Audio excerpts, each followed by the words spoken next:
Florida, Ms. Castor, for 4 minutes. Thank you, Mr. Chairman. Welcome, Mr. Zuckerberg.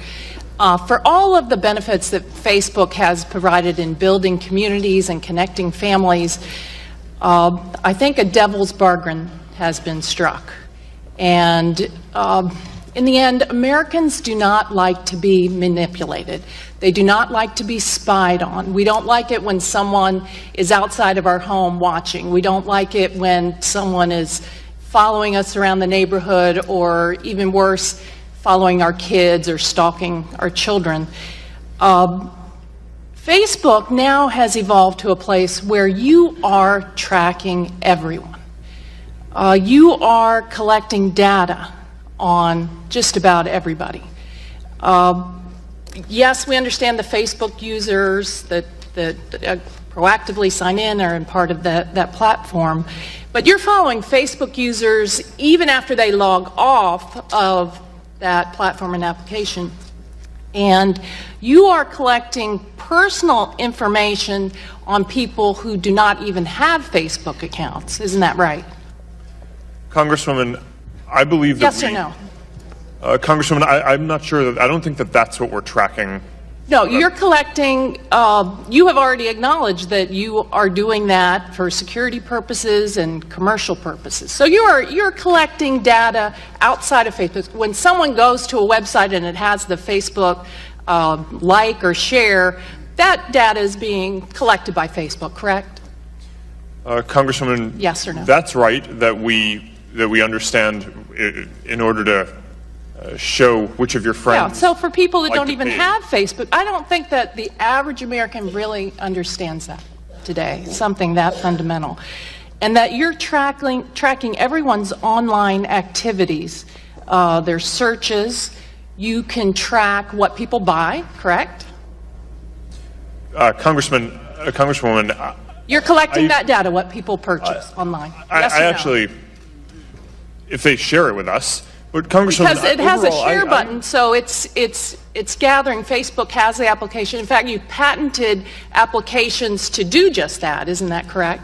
To collect that data. Congresswoman, I don't think any of those buttons share transaction data. But broadly, but they track you. You're collecting medical data, correct, on people that are on the internet, whether they're Facebook users or not, right? Congresswoman, yes, we collect some data for security. And you're collecting, you watch where we go. Senator Durbin had a funny question yesterday about where you're staying, and you didn't want to share that, but Facebook also gathers that data about where we travel. Isn't that correct? Congresswoman, everyone has control over how that works. I'm going to get to that, but yes, you are. Would you just acknowledge that, yes, Facebook that's the business you're in, gathering data and aggregating that data? Congresswoman, I disagree with that characterization. Are you saying you do not gather data on where people travel based upon their internet and the ways they sign in and things like that? Congresswoman, the primary way that Facebook works is that people choose to share data. And they share primary way, but the other way that Facebook gathers data is you buy data from data brokers outside of the platform, correct?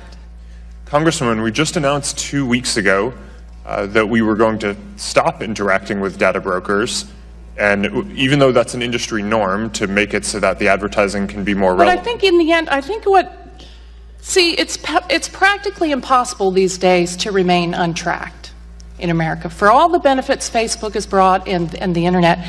And that's not part of the bargain. And current laws have not evolved, and the Congress has not adopted laws to address digital surveillance, and Congress should act. And I do not believe that the controls, the opaque agreement, consent agreements, the settings are an adequate substitute for fundamental privacy protections for consumers. Now, Gentlelady's time. Thank you. I yield back my time. Gentlelady's time. Let that stand. And I'd like to ask unanimous consent that I put my constituents' questions in the record. Without objection. Thank you.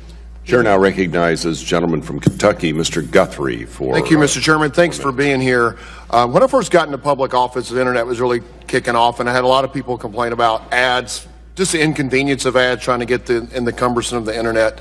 I remember telling someone one time, being from Kentucky, a basketball fan, I said, there's nothing I hate worse than the 4-minute timeout, the TV timeout. It's flow of the game and everything. But because of the 4-minute timeout, I get to watch the game for free. So that's something I'm willing to accept to move for free. What you're not really willing to accept is that your data is just out there and it's being used. But it's being used in the right way. And it's funny because I was going to ask this question anyway. My friend, I was planning a family trip to Florida, and I searched a town in Florida, and all of a sudden I started getting ads for a brand of hotel that I typically stay in, at a great hotel at the price available to the public because it was on the internet, that I was willing to pay, and stayed there. And so I thought it was actually convenient. Instead of getting just an ad to some place I'll never go, I got an ad specifically to a place I was looking to go, so I thought that was convenient. And it wasn't Facebook, although my wife used Facebook to message my mother-in-law this weekend when we were meeting up, so it's very valuable. We get to do that for free because your business model relies on consumer-driven data. This wasn't Facebook as a search engine, but they use consumer-driven data to target ads to me. So you're not unique in Silicon Valley or in this internet world in doing this type of targeted ads, are you?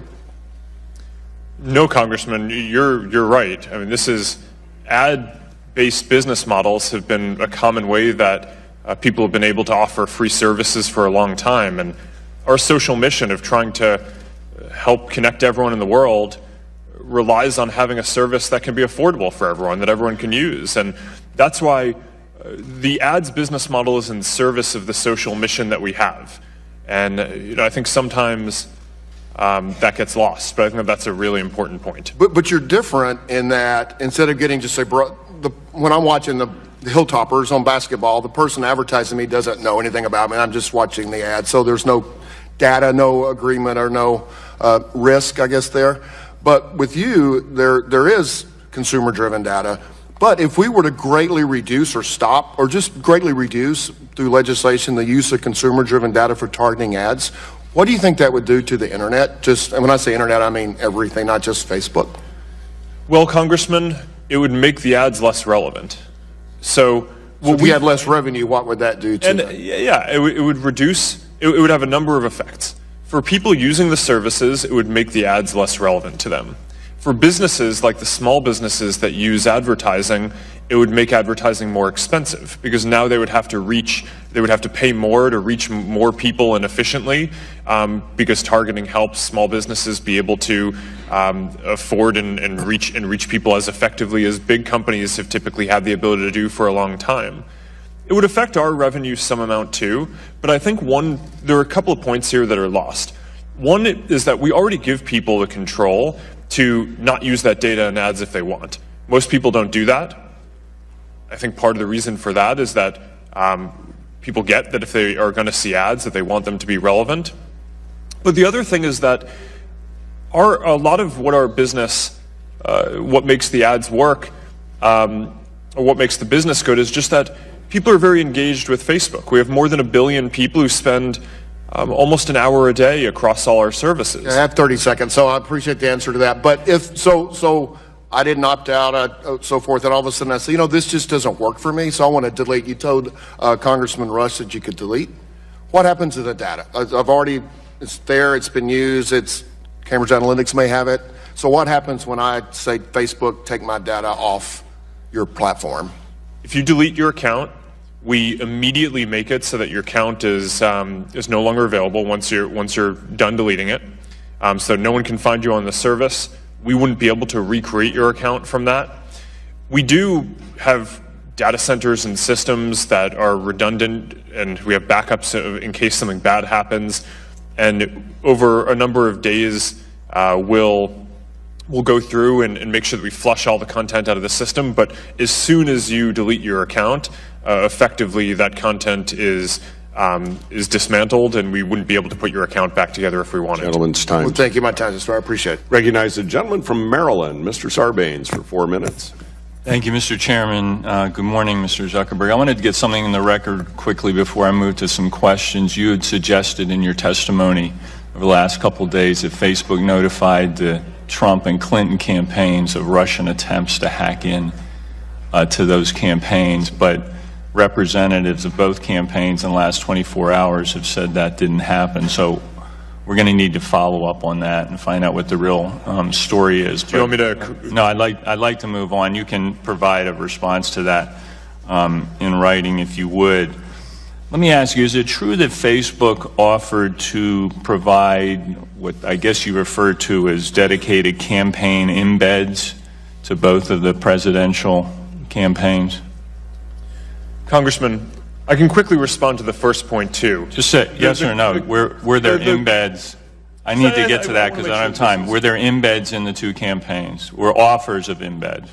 Congressman, yes or no? Were there embeds offered to the Trump campaign and the Clinton campaign? We offer sales support to every campaign. Okay, so sales support, I'm going to refer to that as embeds, and I gather that Mr. Trump's campaign ultimately accepted that offer. Is that correct? Yes or no? Congressman, the Trump campaign had sales support, and okay, so they had embeds. I'm going to refer to those as embeds.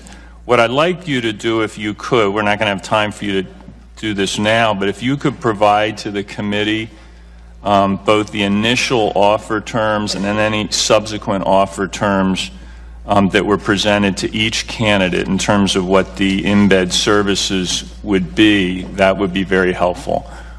Do you know how many ads were approved for display on Facebook for each of the presidential candidates by Facebook? Congressman, I do not, sitting here off the top of my head. Okay, let me tell you what they were, because I do. President Trump's campaign had an estimated 5.9 million ads approved, and Secretary Clinton 66,000 ads, so that's a delta of about 90 times as much on the Trump campaign, which raises some questions about whether the ad approval processes were maybe not processed correctly or inappropriately bypassed in the final months and weeks of the election by the Trump campaign. And what I'm worried about is that the embeds may have helped to facilitate that. Can you say with absolute certainty that Facebook or any of the Facebook employees working as campaign embeds did not grant any special approval rights to the Trump campaign to allow them to upload a very large number of Facebook ads in that final stretch? Congressman, we apply the same standard to all campaigns. Can you say that there were not special approval rights granted? Is that what you're saying? There were not special approval rights granted by any of the embeds or support folks, as you call them, in that Trump campaign? Congressman, yes or no? What I'm saying is okay. that we all right, if you're hold saying yes, if you're saying yes, then I'll take you at your word. The reason this is important and the reason we need to get to the bottom of it is because it could be a serious problem if these kinds of services were provided beyond what is offered in the normal course, because that could result in violation of campaign finance law, because it would be construed as an in-kind contribution, corporate contribution from Facebook beyond what the sort of ad buy opportunity would typically provide. The reason I'm asking you these questions is because I'm worried that that embed program has the potential to become a tool for Facebook to solicit favor from policymakers, and that then creates the potential for real conflict of interest. And I think a lot of Americans are waking up to the fact that Facebook is becoming sort of a self-regulated superstructure for political discourse. And the question is, are we, the people, going to regulate our political dialogue, or are you, Mark Zuckerberg, going to end up regulating the political discourse? So we need to be free of that undue influence. I thank you for being here. Gentleman's time. I yield back.